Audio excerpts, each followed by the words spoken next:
Quantum cryptography ಈಗಂದ್ರೇನು? ಈ ಶಬ್ದ ಕೇಳೋಕ್ಕೆ ತುಂಬ ಟಫ್ ಅನ್ನಿಸ್ಬೋದು. ಸೊ ಅದರ ಅರ್ಥ ಮಾಡ್ಕೋತಾ ಹೋಗದೆ ತುಂಬ ಟೆಕ್ನಾಲಜಿಕಲ್ ಅಳವಡಿಸ್ಕೊಂಡಿರುವಂಥ ಒಂದು ಟಾಪಿಕ್ ಆಗಿರುತ್ತೆ. ಕ್ರಿಪ್ಟೋಗ್ರಫಿ ಅಂತಂದರೆ ನಾವು ಮೆಸೇಜಸ್ನ ಸೀಕ್ರೆಟಾಗಿ ಕಳಿಸೋ ಇದನ್ನು ಎನ್ಕ್ರಿಪ್ಟ್ ಅಂತ ಅಂತೀವಿ. ಅಂತಂದರೆ ವಾಟ್ಸಪ್ಪಲ್ಲಿ, ಇಮೇಲಲ್ಲಿ, OTPನಲ್ಲಿ ಅದು ಎನ್ಕ್ರಿಪ್ಟ್ ಆಗಿ ಒಬ್ಬರಿಂದ ಇನ್ನೊಬ್ರಿಗೆ ಕನ್ವರ್ಟ್ ಆಗಿ ಕೋಡ್ ರೀತಿಲಿ ಹೋಗುತ್ತೆ.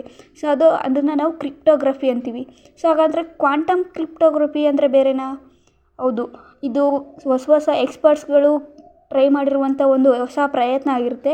ಕ್ವಾಂಟಮ್ ತಂತ್ರಜ್ಞಾನಗಳ ಆಧಾರಿತ ಸೆಕ್ಯುರಿಟಿ ಆ್ಯಪ್ ಆಗಿರುತ್ತೆ. ಸೊ ಟ್ರೆಡಿಷ್ನಲ್ ಕ್ರಿಪ್ಟೋಗ್ರಫಿ ಹ್ಯಾಕ್ ಆಗ್ಬೋದು. ಸೊ ಈ ಕ್ವಾಂಟಮ್ ಕ್ರಿಪ್ಟೋಗ್ರಫಿಗಳು ಹ್ಯಾಕ್ ಮಾಡೋಕ್ಕೆ ಸಾಧ್ಯನೇ ಇಲ್ಲ ಅನ್ನೋ ರೀತಿಲಿ ಒಂದು ಟೆಕ್ನಾಲಜಿನ ಪ್ರಯತ್ನ ಮಾಡಿದ್ದಾರೆ.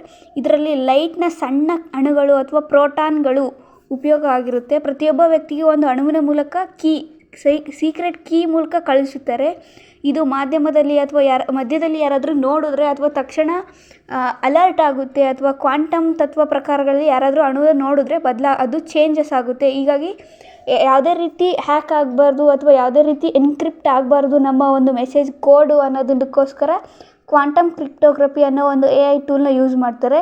ಇದನ್ನು ಎಲ್ಲೆಲ್ಲಿ ಯೂಸ್ ಮಾಡ್ತಾರೆ ಅಂದರೆ ಬ್ಯಾಂಕ್ಗಳಲ್ಲಿ, ಮಿಲಿಟ್ರಲ್ಲಿ ಆಕ್ಸಿಸ್ಗಳಲ್ಲಿ, ಚೀನಾ, ಯುರೋಪ್, ಅಮೆರಿಕ ಎಲ್ಲ ರಾಷ್ಟ್ರಗಳಲ್ಲಿ, ಭವಿಷ್ಯದ ಭಾರತದ ತಂತ್ರಜ್ಞಾನ AI ಟೂಲ್ಸ್ಗಳಲ್ಲಿ ಎಲ್ಲದರಲ್ಲೂ ಇದನ್ನು ಯೂಸ್ ಮಾಡ್ತಾರೆ.